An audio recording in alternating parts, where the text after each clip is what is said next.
Welcome everybody to Easter office hours. Yes, we've cleared out the bunnies from the toy shelf. Anyway, okay, that's enough of that. Hopefully the camera will refocus on me. Welcome everyone, welcome to office hours. Yes, obviously if you don't celebrate Easter, I'm glad we could have you along. If you do celebrate Easter, thank you for giving up what is pretty much, I'd imagine, the cusp of you about to be having a nice holiday break. So sing out on the chat line if you can't see me or hear me. I think you can. Let me move my screen away and we should be okay. Make sure my audio is okay.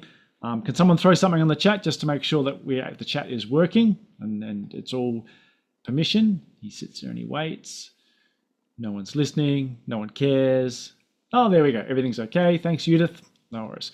Okay, without further ado, let me share my screen. As you can see, normally I have the gin bottles in the background, but I've tried to be a little bit Easter related. I've cleared out some soft toys and put them in the background as well. And of course, the reliable old plushy database. Let me share my screen and we'll get straight into things. Moderately see me and you can see my slides and hear me and all that kind of stuff. I'm a little bit, hopefully this microphone's not too low. I'm a little bit far away from the desk for very strange reasons. My dog is under the desk. He had some teeth cleaned today, so he's had a general anesthetic. So he's currently absolutely spaced out of his mind under the table. And so I don't think he'll be moving, which means I'm sitting a little further away than normal. Anyway, let's get straight into it. As always, getting in touch is easy. Just head to, if you're into Twitter, you can go to Connor MCD. I know Twitter's not everyone's cup of tea anymore. So if you'd like to get in touch with me via any of the other social media channels, just head over to linktree/Connor or grab a picture of the QR code and that'll give you all the other ways. I recently added Blue Sky there because that seems to be where a lot of the Oracle tech community have moved. So yeah, if you're into keeping abreast of what's happening in the Oracle space and you're not keen on Twitter anymore, head over to Blue Sky.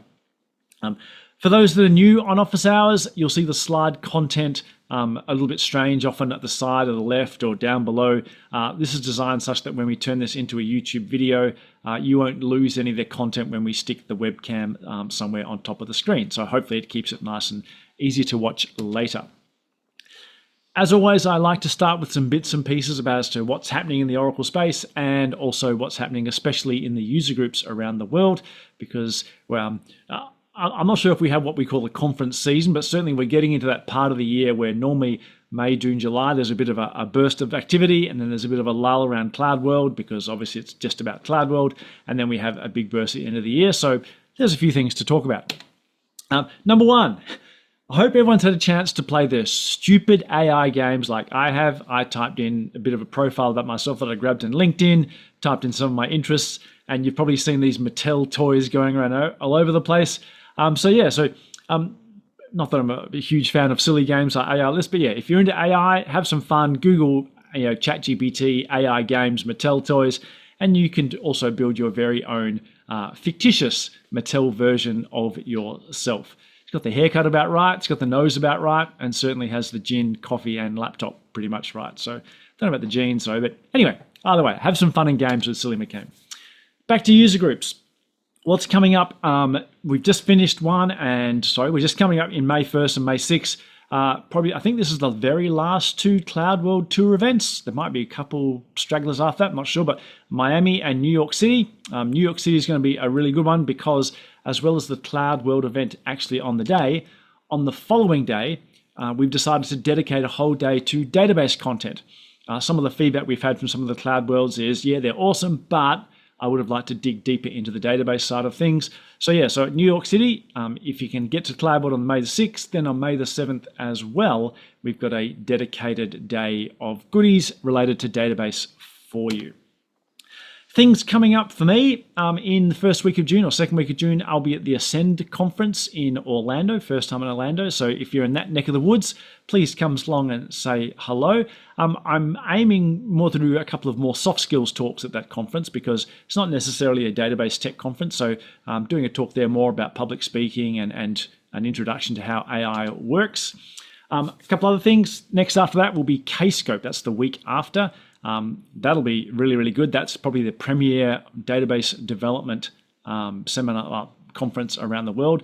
Normally a couple of thousand people there. That'll be huge. That's in Texas. So once again, if you're in the US, it's not too late to sign up. Get along to Kscope. That'll be a really, really good event. Also coming up, Apex Connect. I won't be at this one, just too much travel on the plate, but this is one of the premier Apex conferences around the world. Niels and his team from DOAG do an absolutely fantastic job with this. I've been, I think, to about 5 or 6 now, so cannot recommend them highly enough. Really active user group, really active group of Apex fans there, but also just pure database development. So if you're in Europe, also I think it's like a theme park, so lots of fun to have there. If you're in the north of Europe, we've got the Oracle Norway event, the OUGN. For those that don't know, in years gone by, it used to be on a cruise liner. It literally starts in Norway and heads down to somewhere, Kiel, I think it might be right, yeah. So basically it's a couple of days cruise down there where all the conferences are actually, all the sessions are actually held on the boat. Last couple of years, it's moved back inland, I think just due to logistics, but this year it's back on the boat again. So if you've never been to a conference on a cruise liner, this is one to absolutely look out for. A lot of fun. Obviously, the networking becomes much easier because we're all sort of a captive audience. So a really good event to go to. After that, we've got the Italian Tech Days. That's in Milan. I've been to some Italian user group ones in the past. They do a fantastic event. They're typically either in Rome or Milan. So yeah, once again, a tech day, database focused. Head along to that if you're in Italy. And let's face it, even if you're in Italy just for the food and the wine, why not do that as well and throw in some tech as well? And it doesn't stop there. I've literally just submitted some papers and I think recently got confirmed for going to the Yatra tour this year. An awesome event run by the All India Oracle user group.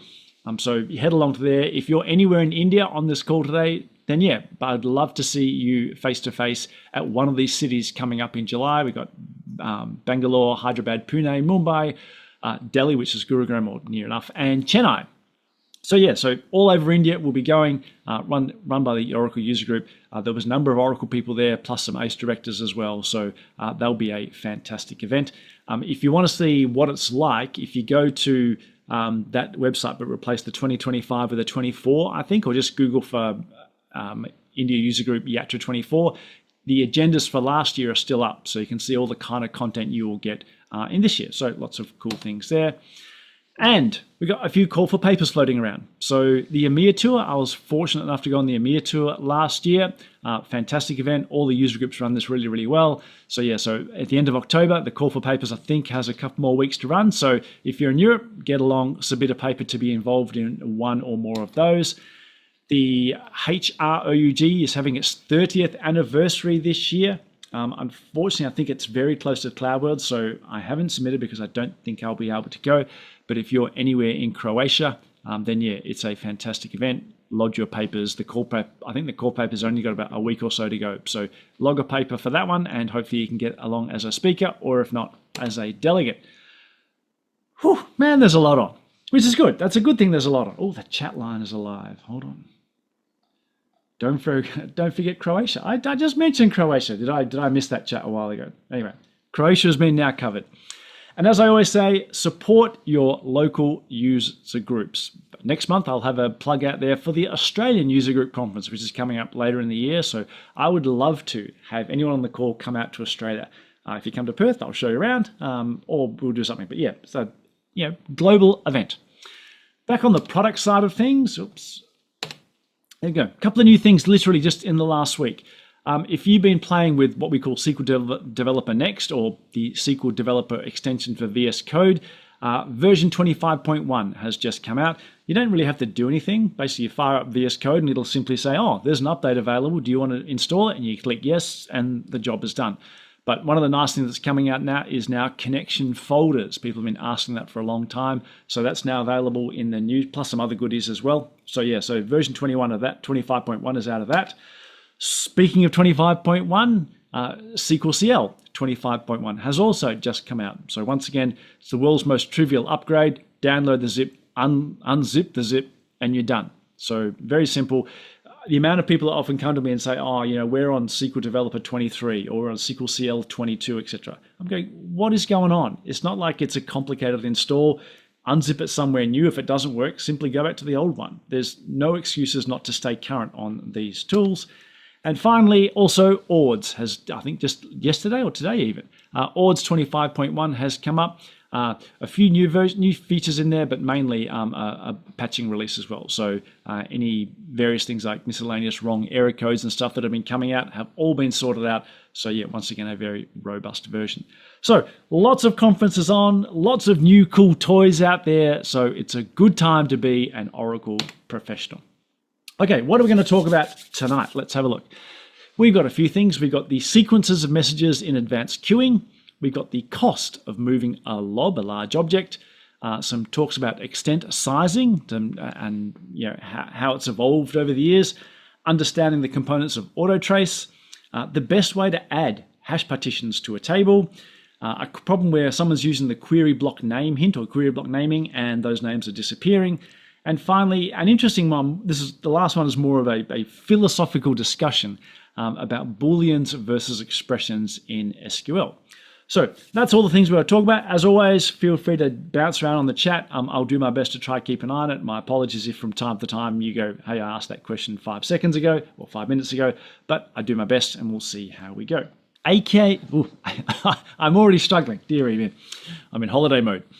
AQ message ordering. Here's the question that came in.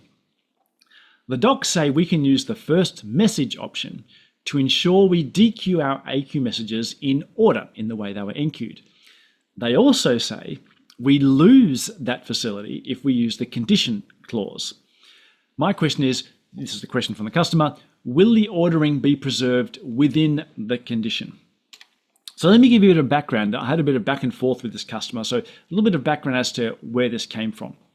We had someone who had a single queue, but multiple different customers, or in this case, they had tenants using the same queuing infrastructure. So I might be customer number one, and I want to use the queuing for everything to do with my customer. So the only entries I put on there should be dequeued by people also who are associated with customer one. You can, or let's call it departments, maybe easier. Similarly, people in department 2, they'll put messages on the queue, but they should only ever see messages from people from department 2 and dequeue them and so on. So we're using one queue rather than a queue per department, which means every time we enqueue or dequeue, what we want to do is basically say I'm enqueuing with department, say 1, but when I dequeue, I'm only interested in messages that are for department 1 as well. So that's the premise as to here that I want to do. Now, normally with an AQ, one of the rules you can put in place is I always want to get the messages in order. If A was in queue before B, then I always get A first before B. Let's see what it says here when we start putting conditions in there. Now, the docs the person was referring to, I didn't put the link here, but I found the relevant sentence, which is, when the dequeue condition is used, the order of messages dequeued is indeterminate and the sort order of the queue is not honored. Now, from a general perspective, this makes sense. Obviously, if I enqueue something with department 1 before I enqueue something with department 2, but then I come along and say, I'm only interested in dequeuing a message with department 2, then obviously department 2 will come out first, even though department 1 went on there beforehand. That makes sense. The question really is within a batch of messages for a given condition, so all the messages for department 1 and all the messages for department 2, when they're dequeued in isolation, will they come out in order? Because if that's the case, then it's fine to go ahead and use this condition. So let's play around. Now, for anyone that hasn't used AQ before, it's a lovely API to do enqueuing and messaging transfer, etc. But beneath the scenes, they are still just database tables. Just they're used in a certain way to implement queuing. And so we can actually see what's going on under the covers, because it is just relational databases, to see whether the docs are true in terms of the random ordering and whether they'll still be ordered even when we put in a particular condition, which is really partitioning the data out into various, in this case, departments, for lack of a better term. So let's do a demo and see how it looks. So if you're unfamiliar with AQ, here's the 5-second introduction. Entries that go onto a queue have to have a particular payload type. A message has to have a type. So I'm creating a payload type which consists of, in this case, a customer ID. This is the thing which will be used to partition our messages into groups, and a message, just what's going on there. And then because I might choose to dequeue a bunch of these, I'm going to have an array of them as well. I don't think I end up using this in this demo. I was doing some playing around with dequeue array as well as just standard dequeue, but it's there just in case. Now, to build a queue, we actually, first thing we create is a set of tables to hold that queue. And so we use the DBMS AQ ADM package, the AQ administrator, and we create a queue table. And I'm saying this is the name of my queue table, and the key column that's going to hold all my queue messages will be of type test payload type, the thing we just saw in the previous thing. Once I've created the queue table, I can now create a queue. It's an object that sits on top of that. That level of abstraction is because you can actually have multiple queues sitting in a single queue table. But I'm going to call my queue partitioned queue, sitting in my partitioned queue table. It's not really partitioned, but it's meant to represent what we're trying to achieve here, partitioning by different customers. And then finally, we start a queue. We actually allow it to now be used for enqueuing and dequeuing. So here's a stack of messages I'm going to throw on there, and I can see I'm looping around from customer from 1 to 3. So I've got 3 separate customers, 1, 2, and 3, and each one of those customers is going to put on 10 messages, and I'm simply putting in the message the actual customer ID itself. That'll be 1, 2, or 3, and then the message is just MSG equals 1 through 10. So in total, I'm going to have 30 messages on the queue. Now, as I said, we want to know if people coming in, if they're logically grouped by customer, will they see the messages in order? Before we do that, let's just do the simple case. What happens if I just dequeue messages? So I'm going to run a dequeue here. I'm not actually interested in this message. I want to put a trace on this session so I can see what's going on beneath the covers. The reason I've run this dequeue initially is obviously this is a brand new piece of PL SQL. And if I traced this first dequeue as well, I'd get literally thousands of lines in the trace file about compiling the PL SQL. But now that I've parsed and compiled this piece of PL SQL and executed it once, all that work's been done. So I won't capture all that recursive SQL in the trace file anymore because it's already there. So now I'll find out what my trace file is going to be called. I'm simply going to $diag_info, finding the default trace file, removing the path. In this case, it's Windows, so it's a \, and this is my trace file name. So now I know what that trace file is going to be called when I turn a trace on. So I turn a trace on, and now I'm going to repeat that exact same dequeue block we just saw, but since the database has already compiled it and see it, I'm not polluting my trace file. So I've just dequeued a single message. There's no conditions here. I don't care whether it's customer 1, 2, or 3. I simply said, go get me the first message off the queue. Turn my trace off, and let's see what happens under the covers. If I go look at my trace file contents for the given trace file, and this is all I'm looking for is where entries in the trace file are referenced to my queue table. And I did a bit of playing with this before the session to see what particular entries we wanted to get out. We can actually see how a queue works. It literally is just using database queries with some magic in there. It's doing a select, forcing the use of a particular index, a query from our queue table, and it's saying I need the name of the queue. So the name of the queue is used, the state is something. I'm guessing the state is basically not dequeued or not in error. And this is the key thing. We're ordering it by the queue name, the state, the end queue time, the step number, chain number, local number. And for update skip locked, if you've never seen it, simply means skip over rows if they're already locked, in case we have multiple people consuming the same messages from the same queue. But the key thing is the queue name obviously is fixed, and the state is going to be a state of not yet dequeued. So really, the third thing in line here, which is going to satisfy the true ordering, is the end queue time. So as we can see, by default, when you just do normal dequeuing, we are actually getting the messages out in the order they were enqueued, which is a good thing. And then the second part you see here is obviously once an entry has been dequeued, we are simply deleting that entry from the queue table. And so that looks good. Why is this index hint here? Well, it's for efficiency purposes, because if we look at the definition of that same index, you can see the index actually is the exact same as the order by sequence. So because we're getting the rows in this particular order and the index is defined in the same way, we will simply walk through that index rows. We don't have to actually go get a batch of rows and then order them. We'll simply be going, okay, walk down the orders, the keys in this index to get the rows in the correct order. We actually won't have to do a sort because the index will take us in the correct sequence just by following the index entries. So a standard dequeue looks like that. And as we can imagine, it's obeying the rules of enqueuing. Let's now change it to the scenario that's being asked by this customer. In this case, for a given queue, for a given customer, I'm only interested in messages for a given customer. In this case, customer 1 has come in and said, look, I know there's some messages probably for me out there. but I'm only interested in ones where customer equals 1. So the way you pass it is this tab user data dot and then the column name, and that's effectively going to become a where clause in my underlying queue tables. So this is the part where the docs say we guarantee no order. And what we want to know is it really going to apply this predicate, but then still put the order by enqueue time in there, because that would be good enough for our needs. Once again, I've parsed this first because I don't want to see all that stuff in the trace file. Now I'll go get my trace file name. This is a new session, turn on the trace file and run that same dequeue. So now I'm dequeuing only for a particularly nominated customer. Turn off my trace file, go to the same thing, look in my trace file, and I see this. This is the query we run to go get some rows. I'm running a first rows hint. I'm querying a different object now, AQ $part Q tab F. The nominate queue name once again as before, so we got the right queue name.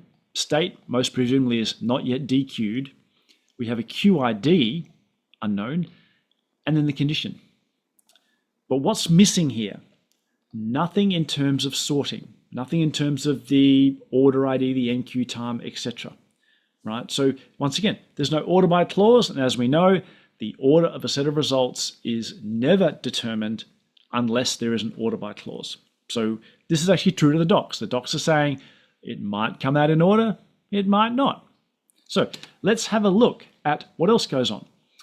This goes and gets a batch of messages from the queue, and then to actually dequeue them, it does more. It says, okay, for each particular message, go and actually do the standard operations against the queue table, once again skipping rows that are locked. So it becomes a two-phase operation. Go get a list of candidate messages that we can dequeue, given that match the condition. Where's my condition gone? There. Get a batch of candidate messages, and then with each one, using each message ID, go individually dequeue them. So there's a slight performance cost here as well. And then finally, once again, we go delete rows once they've been dequeued. But nowhere in there is an order by clause. And that means that you might be lucky and get them in order, but there's absolutely no guarantees. And in fact, if I do an explained plan for this, we can see when we're going to find this batch of rows. So this is what the job is doing initially. Once again, it's using the same index range scan, but no sorting. So you might get them in order, but there's no guarantees. And I want to stress that because if you run this in really simplistic cases like this, it turns out that because we're using this index, you do actually get the rows in order. But please, just because it works sometimes doesn't mean it's going to work all the time. And in particular, notice this part here, this line 2 filter. This is where we actually apply the condition, that special condition saying, I'm only interested in customer ID 1, and it comes later. So be aware, you might get them in order, but there's absolutely no guarantees. If you're doing this, I would maybe consider using multiple queues. For example, as I mentioned before, you can actually have multiple queues for a single queue table. Create a queue with the customer ID in the queue name somewhere and have them subscribe to each individual customer's queues, and the problem goes away. But just adding a condition in there, you can't assume any order. Well, there's a stack of people on the call just like normal months. I'm very impressed that you do this before your Easter breaks.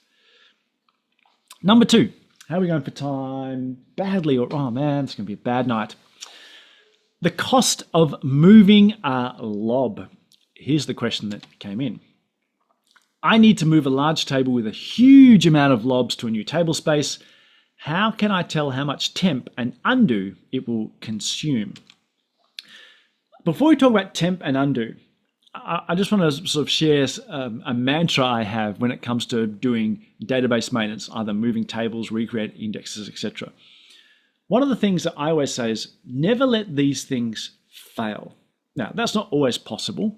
Sometimes things interfere or jump in the way.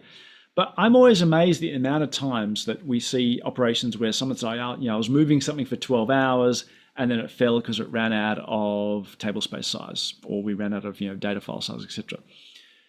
I always think before I start one of these operations, I'm going to go get my source table space just in case, but definitely my target table space, and I'm turning on auto extend across the board. And I'm going to go look and make sure that even if they went to their maximum auto extend size, they're not going to fill up, say, the underlying OS file system. Because There's nothing worse than burning 10 hours, 12 hours, 30 hours, and then the database going, yeah, it didn't work. That's just an absolute waste of time, and it's just embarrassing as a DBA. So rather than sit there, doing a huge amount of planning as to, okay, it's 100 gigs now, there might be some little bit of overhead, so let's allow 110 gigs, etc. Just turn auto extend on across the board. You don't have to leave it on, but just make sure that even if things go, basically a little bit larger than you expected, just make sure the thing will finish more often than not. Okay, that's my rule number one. I'm always amazed at the amount of times we let things fail, and fails generally just become very public very fast. However, having said that, when we talk about just temp and undo when it comes to moving a lob, one of the good things is you'll find they don't really matter that much. Now, that's a brave statement to say, so I have to prove it to you. Let's have a look at a little demo. So I'll let this run because it takes a little while to build. I'm creating a table called T. It's got an integer, and it's got a couple of integers and a large clob. So what have I put in there? I put 70,000 rows of, what do we got? 4,000 of 12 kilobytes in the size of the clob. It's stored separately in its own lob segment just to make sure it's all, we're proving that we're just moving the lob and not the table.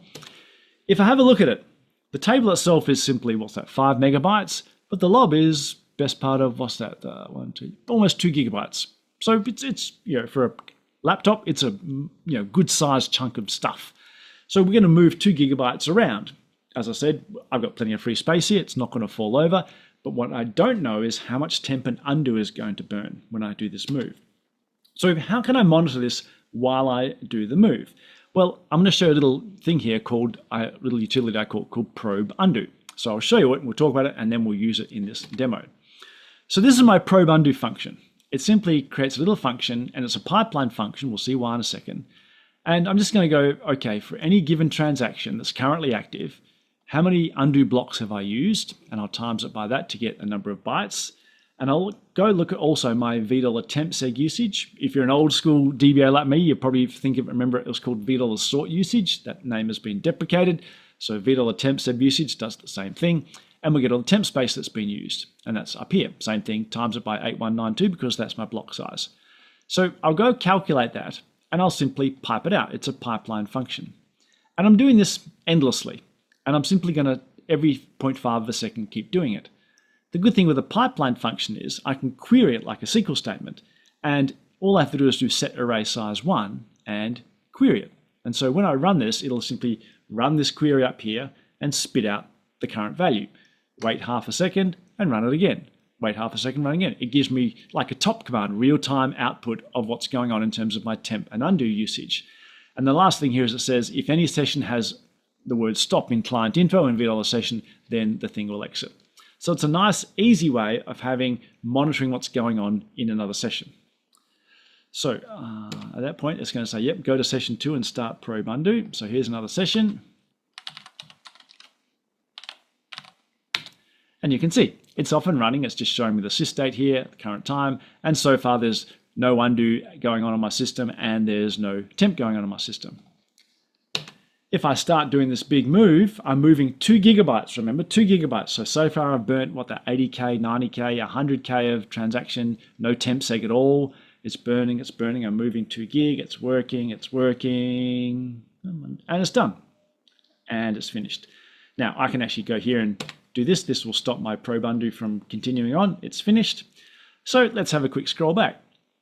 To move 2 gigabytes of data costs me 230 kilobytes of undo and 0 bytes of temporary space. The reason for this is relatively straightforward, I hope. One is a lob is not like an index. We don't have to sort any data. We simply grab it and we move it somewhere. So we don't need any temporary areas for that. When it comes to undo, same thing. The only thing we need to worry about is metadata which points to where the lob is. So we're changing that. We're saying the lob, the first part of the lob used to sit here, now it's over there. I need to change the pointers. If the operation were to fail, I need to undo those change of pointers. But the data itself doesn't need to have an undo record because I'm simply taking data from here, copying it over here.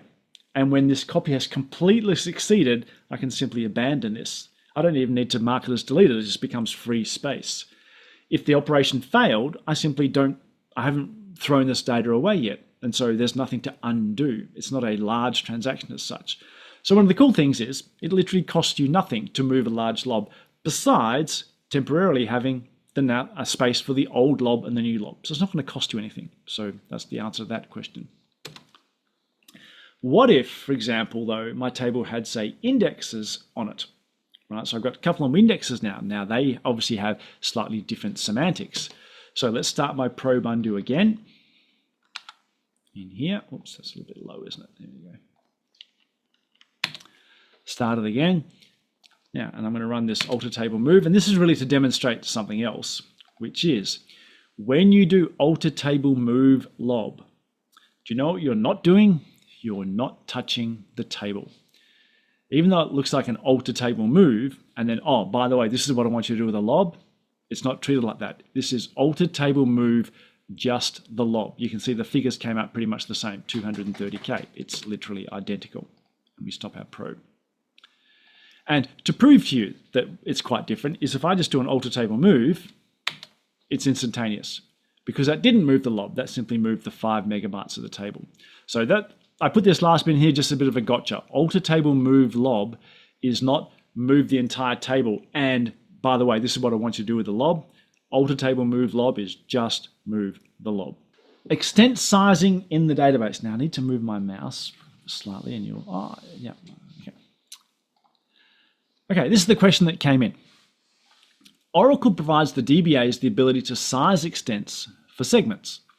Can you explain how to establish the size of extents for segments? In other words, what is the basis for sizing extents? Thanks. Okay, so hopefully this works. Let me do a fresh share now.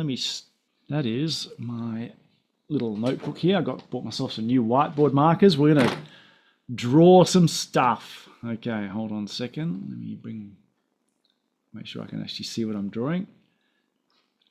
Okay, so let me go to my slides here. The short answer, I'm going to have a long answer. The short answer to this, right, don't worry about it, right? Literally, you don't need to worry about it at all. The long answer, we need to take a bit of a trip down memory lane. So let's do that now. Way back in the day, there used to be a limit for a table, or in fact any segment, right, which was 505 extents. If you're a dinosaur like me, you'll remember these limits. So, there we go, so I can see what I'm actually drawing on the screen. Now the question is why? Like nowadays, we don't care. Nowadays you can have 1 million extents, probably not advisable, but you can have as many extents as you want. Why was it 505 extents? Well, back in the day, the first block for every table was called the segment header. It doesn't contain any data, it's just a single block contained metadata about your table. And so the way it would work is in here you would have various bits and pieces, but also you would have where each extent was. So extent number 1 was started out here, and that would point to a stack of blocks out on disk somewhere. And extent number 2 might point, down here, etc. Now, each one of these pieces of metadata up here, get another color, was 24 bytes in size. And in an 8K block size, you could fit 505 in here. Does that math sound about right? 20 times 500. Maybe it's not. Maybe it was less than that. Maybe it was 16 bytes. Maybe it's 16 bytes. Somewhere in the vicinity. But you could fit 505 entries in here, and at that point, your segment header block was now full. Thus the limit, 505 extents. That's all you could do in a Oracle table. If you hit this, there was no recourse. There was no alter command. You simply had to unload the data, like export, import, create a table with bigger extents, and load it up. That was a limitation back in the day. Let's pull this off. Back in Oracle 7.3, we fixed this. We said, okay, we've got a segment header block here. And as before, you can still have your 505 extents mappings pointers in there. But once you needed more than that, we would have a pointer here to what's called a new kind of block called an extent map block. And as the name suggests, all it does is contain more entries that point to batches of extents. So I got 505 here. Here's the first one pointing to a batch of extents. Here's the next one pointing to a batch of extents, etc. And then when you've got 505 of these, you'd say, okay, here's the 506 one, which points to a batch of extents, etc. So this came out back in Oracle 7.3. And we started telling people, you don't need to worry about the number of extents anymore. You can have what we call unlimited extents. However, one of the things we were caught with is this history, which is people being obsessed with not hitting 500 extents. And this is a weird thing because it's that classic human nature thing where you say, okay, if 505 is bad and 400 is good, well, by induction, 300 is better than 400. By induction, 200 is better than 300, and so forth. And so that kind of logic started leading this to people saying, well, maybe I should have as few extents as possible. What helped that argument, which is fundamentally flawed, by the way, is back in the days of Oracle 7, you didn't have storage arrays and NASs and stuff like that. You literally, back in the day, you would buy a server and it would have literally physical disks plug into it. And so people started saying, well, given that disks read in a sequential fashion, it makes no sense to have an extent here and an extent here and an extent here and an extent here and an extent there. Because now every time I do a read of a scan of a table, I'm bouncing around all over the place. It's going to be slow. It would be far better to have, let me draw one more disk here. Far better to have all my data in one big extent, such that when I'm reading it, the database will be able to get all these efficiencies by reading just sequentially along here. Because as we know, sequential reads are so much faster on old style disks than they are random reads. Now, it sounds plausible, doesn't it? But it's basically garbage. It's a garbage argument. And there were reasons for this. One is, the first one was, you don't buy an Oracle database if you're the only user, because it's a non-trivial investment. The reality is you buy an Oracle database or any multi-user database, as the name suggests, for multi-users.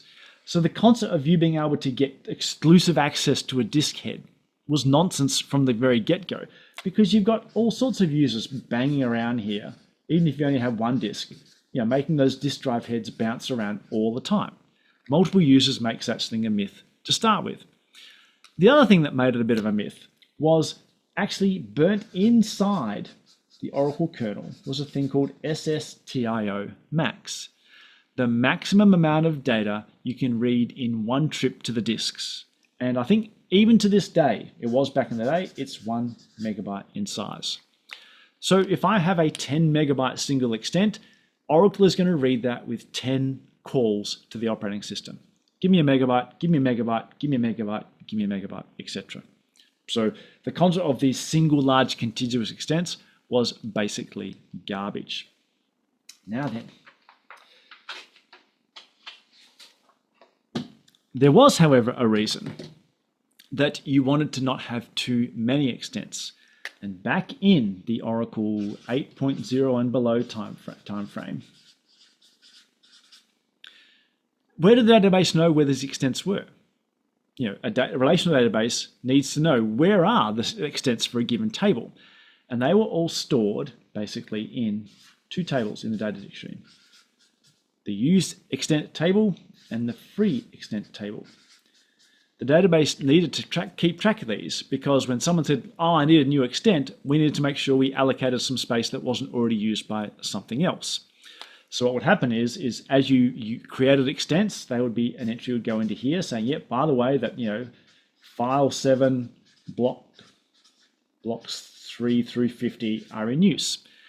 And then what happens is as you dropped objects over time, you might drop a table, it would put an entry in here saying, oh, by the way, file 3 blocks 10 through 15 were in use, but now they are free. Which means when I go to create a table, I could, for example, grab an entry from the free extent table and reuse that. And so these tables became problematic It wasn't the fact that we had tables with lots of extents. It was the fact that we have lots of tables with lots of extents. These tables became unwieldy, unmanageable. They became very, very large. And what would happen is in the background, from time to time, a process called SMOM would come along and try clean these up. Because you might have 100 entries in the free extent table, which are just contiguous. Basically, I've got blocks 1 through 3, blocks 4 through 6, 7 through 10, 10 through 50, etc. And I come along and say, I need a megabyte. We go, I haven't got a megabyte. I've got 25 pieces of 128K. So we had SMOM would come along and clean this up to try coalesce this information. If these things were massive, then SMOM was working very, very hard, and we had these problems. Once again, it was this problem that people said, oh yes, much better to have one extent. All right? So this is one of the problems that came along. Now, let me draw one more diagram and then come up to the slides. For the dinosaurs here, if you're bored, my apologies, but this is the question that came in. So we had this issue with UET dollar and FET dollar becoming unwieldy.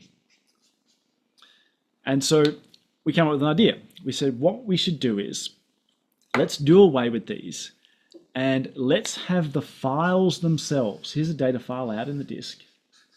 Right? Rather than have a dictionary table, why don't we allocate a bit of the file itself to indicate what's in use? And we want to do it nice and efficiently, so we'll break it up into, for example, say a bitmap, something like this. And so what happens is, if this first chunk of space is used, we say, yep, that chunk is used. The next space might be free, and so it's free. The next one might be used, and so we mark that bit there. Now, you can see an obvious flaw in this scheme. If you're just going to have bits here, then there's no information about sizing here. The only way this works is if every single one of these chunks is the same size. Because then bit 14, you know that is 14 hops along in a certain space. If these were all variable sizes, then you'd have a drama because the bits don't really mean anything.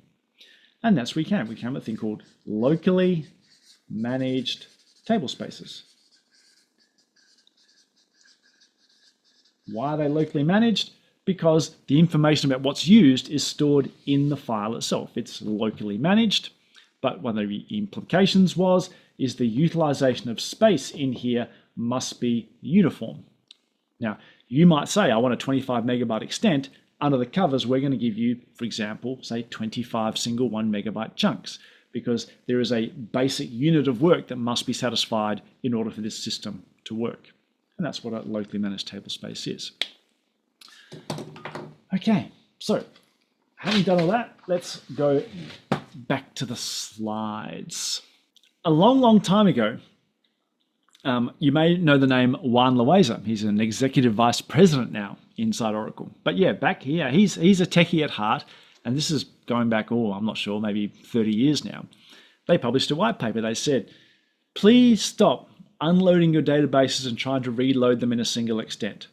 Please stop coming up with specific sizes for extents. Come up with a common set of uniform sizes for your extents. And this actually predated locally managed tablespaces. This was the premise that if every object, I'll use some fiction here, if every object in your database was 64 megabytes in size, then you don't ever have a problem which requires tables to be unloaded and reloaded. Because if I drop a table and I need to create a new table, then by definition, the new table will fit into that free spot because every table is 64 megabytes or a multiple thereof. If I drop a table and I need to grow a table, well, the next chunk of the next extent I would grab for that table will be 64 megabytes. If we only ever allocate space in 64 megabyte chunks, for example, then there's never a need to do any kind of unload or reload of your data because every object you need to create will fit into a free 64 megabyte chunk. Every object you ever need to throw away will free up a 64 megabyte chunk. You never need to move, shuffle, etc. tables around because they'll always have a place where they can fit or a place where they can free up a space where someone else will always fit. And that was the sort of seminal paper that people said, stop changing extent sizes, stop using custom sizes, pick an extent size and go with it. And then the slight variation of that was, well, hold on a second. If I've got a table with 10 rows in it, do I really want to allocate 64 megabytes? Because back in these days, a couple of gigabytes was a big deal, an expensive disk. So this document said, come up with a set of sizes. So you have a table space for your small objects, and that might be a common size of 1 megabyte across the board. The next table space might be for medium-sized objects, and that would be like for 10 megabytes across the board.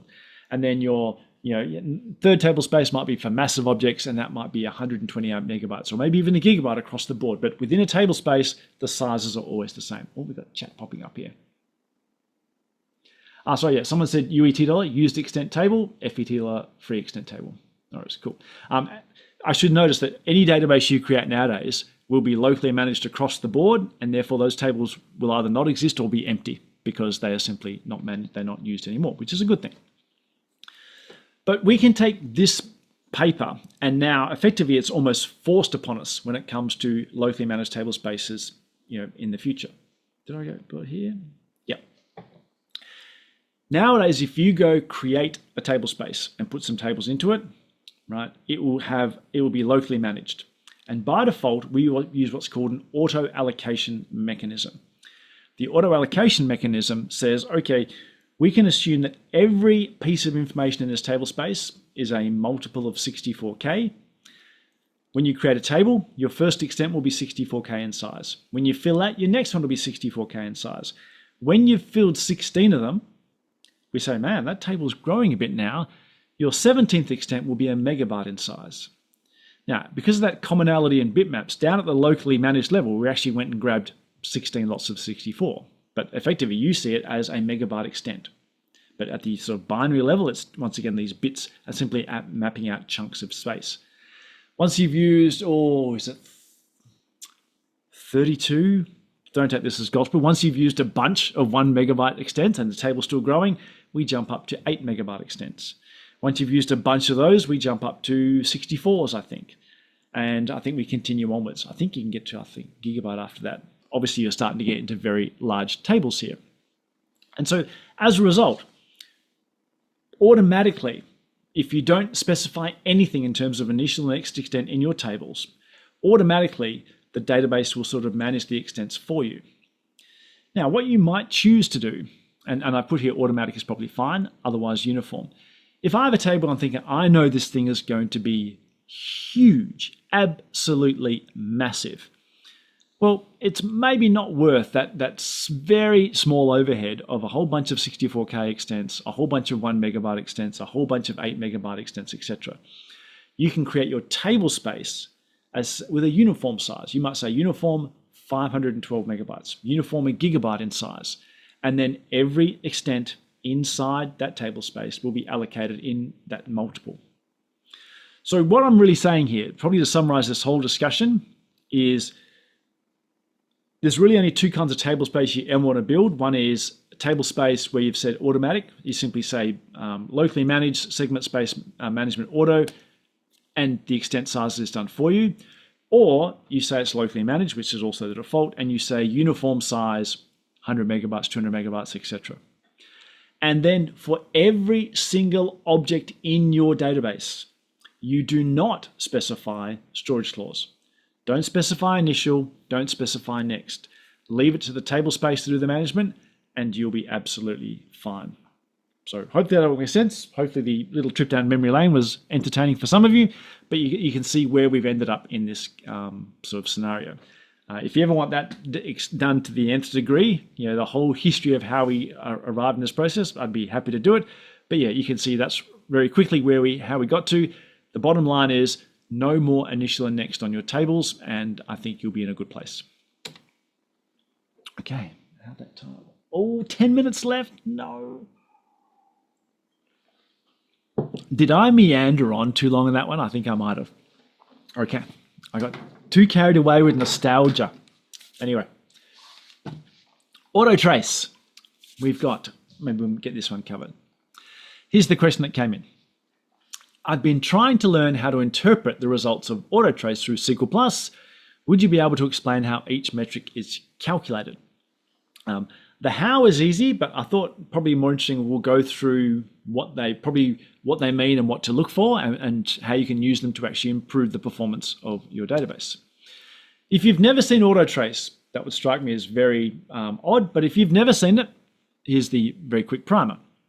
In SQL Plus, you can do set autotrace on, which says once I've run my query, show the execution plan and show some statistics about its execution. You can also do set autotrace trace only, which simply says when I run the query, don't show the output, just show me the results at the end. And if I do set autotrace trace only stat, it says run my query and then just show me the stats, don't worry about the execution plan. So I've done this just so we can focus on these elements here, right? And this is the kind of stuff that comes out. Now I want to stress, if you do this in SQL Developer, it's slightly different. What SQL Developer does is simply gets pretty much all the stats for your session rather than just these select ones. I'd say the correct number is probably somewhere in the middle. These are shown like this mainly for historical reasons. There's a few others I'd like to see, but SQL Developer is perhaps overkill. So there's a sweet spot somewhere in the middle that we are yet to achieve as an organization, but we'll focus on this just today. So I've run select star from EMP and it looked like this. Is that good? Is it bad? You know, what are these things telling me? Let's have a look at them. The question is, now what? So let's take them in turn. Number one, recursive calls. Recursive calls is SQL that we ran in order to run your SQL. And when I've never seen a query before, you'll normally see lots of recursive calls. Because if I do select star from EMP, I have to go look in the dictionary for what the EMP is. That's the first query. Get a list of the columns. That's another one. Get a list of my privileges. That's another query. Is EMP a synonym? That's another query. Is EMP a view? Another query, etc. You can see dictionary queries going on to work out how to run your query. Another really common one is if you're doing, for example, a PL SQL function call that does an SQL statement. Then you call PL SQL, which calls SQL. That's a recursive call with respect to what your outer query is. So recursive calls are anything that's run to satisfy the outer query. Triggers, parsing, PL SQL, etc. The first time you run a query, you're going to see plenty of these, almost always. After that, if you see lots, then that's a general indication to say what's going on here, because it's generally not an efficient thing to do. So if I'm running select a PL SQL function, and inside that PL SQL function it has more SQLs, and those SQLs call PL SQL functions, and those SQLs call PL SQL functions, etc. I'm thinking, A, it's going to be very hard to maintain, very hard to debug. So recursive calls might be a clue to me to say, yeah, I need to have a look at this query, because maybe it's a case of taking some of those underlying SQL calls and folding them back into the main query. A classic one is people who, what I call reinvent the join. They do a query against the employee table, and then for each row on the employee table, they do a query against the department table to get, say, a department name. That's a join. They just reinvented in code. So look for things like that. DB block gets is a block read in current mode. Now, current mode simply means this is a block I need to see exactly as it is at this moment in time, or basically right now, because I need to see the most up-to-date image because I'm probably going to change it. For example, an update, insert, and delete will get blocks in current mode. The other thing you'll see a current DB block get is when you do a full table scan. Remember I said in the previous thing, one of the things we have to do in a full table scan is read the segment header, the first block of a table, which tells me where all the extents are. I need to get that in current mode. And there's this interesting thing, I'm not sure if it's still true, but it used to be the case in Oracle where every time you read 10 extents, we would go back to the segment header and do another query. Reason unknown, but we did. So you should see a small number of DB block gets for things like queries. For updates, inserts, and deletes, you'll see a large number of block gets. But in both cases, large number of gets generally means you might have a performance issue. So big numbers a worry, small numbers, nothing to worry about. Consistent gets. This is probably the first thing I focus on. If someone says I got a query, or what queries are running most expensive, consistent gets is what I'm looking at. Because consistent gets is a query out of memory, and memory is CPU. Every time you query the memory, you're basically burning CPU. So whereas a DB block get is a current mode read, show me the block as it is right now, a consistent get is show me the block as it was at some time in the past. Now, if you're unfamiliar with what's going on here, you might be thinking, well, hold on, is that like flashback query or looking back? No, it's not that. Let's say I start a query at 9 a.m. Well, if my query runs for 3 minutes, eventually I'm going to hit some blocks at say 9:02 a.m. I need those blocks as they were at 9 a.m. The Oracle guarantees you see the results as when your query started. So the reason you see so many consistent gets is what the database is saying is, get me all these blocks exactly as they were when my query started. There's a very good chance the blocks as they are in this moment still represent that moment in time. But if they've been changed since then, I need to undo those changes. So a consistent read is show me the blocks as some moment slightly in the past. It's the bulk of most queries. So high numbers for consistent gets means you're burning a lot of CPU. Physical reads is not a consistent get. It's effectively the predecessor. All your data eventually starts on disk. You read it off disk into memory. Hopefully it'll stay in memory where you get consistent gets. But it starts with bringing off disk. I mentioned before that we're missing some of the things here. This used to be the only stat for physical reads. If you go look in the database nowadays, there's like 25 different kinds of physical reads. So we miss some here in SQL Plus. There's physical reads from storage because it's an Exadata. There's physical reads from other things. There's a thing called direct reads. There's reads from temp are different to normal reads from data files. There's all these variations now, which is great. The stats have much more power in them nowadays, but we just show physical reads, so be aware of that. Reader size, how much reader did you burn? So, inserts, updates, deletes. If the reader size is large, it means you changed a lot of data. You might be thinking, well, if I have to change the data, how can I improve it? Well, redo is expensive on a row-by-row basis. So sometimes if you do 500 individual updates, you'll use less redo if you can do them in a single update statement using things like bulk binding or SQL. So lots and lots of small DMLs use much more redo than a single DML that affects the same number of rows. So things like batching up work together reduces your redo. Network costs. So bytes sent to the client, bytes received from the client, round trips to the client. It's pretty rare that bytes received from the client is a big issue. That's you sending information over to the database. That might be a problem if you're, for example, batching up a whole lot of changes and sending them over in some sort of array update, but generally there's not much you can do about that. You've got to send the data over. What is more interesting is these ones, the bytes sent back to the client, what's coming back, and the number of round trips. To minimize the bytes back, it's basically common sense. If I need 3 columns from a table, don't query the other 50. Interesting one, we did a video on this a while ago, which is if you have data coming back, if you sort the data, it will actually often send less bytes of traffic across the network because that sorting lets the database do some basic deduplication. It's one of the features of the SQLnet client you get for free. It tries to deduplicate repeated data as it sends it across the network. So having the data sorted can often reduce the amount of data that's sent across the network. But the key things is don't retrieve data you don't need, sort the data if you can, and use array fetching.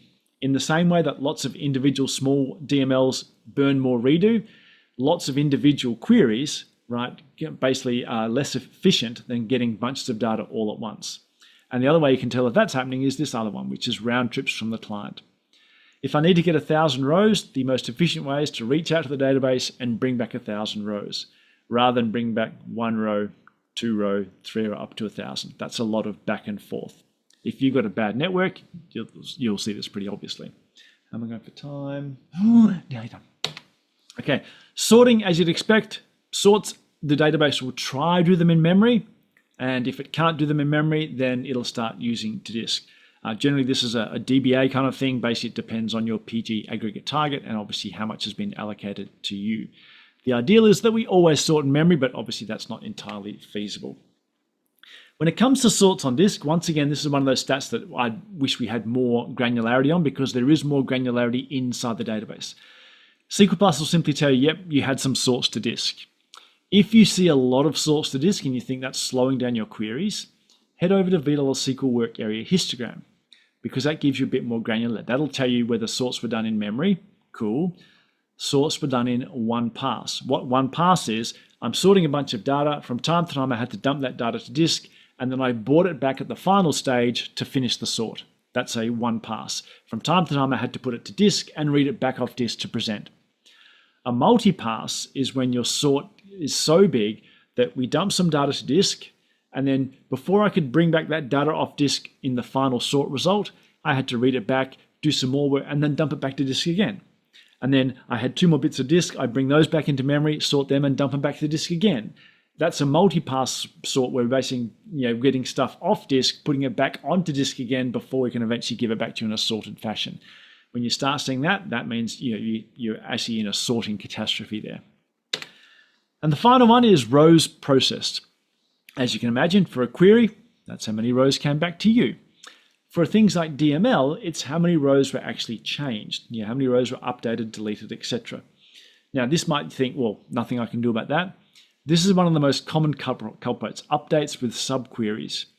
If you do update set salary equals subquery, my in table, but you don't include the same criteria in the where clause, it's very common that people think they've only updated a small batch of rows. They've actually updated all the rows in the table, and often they updated a column to null when they didn't expect to.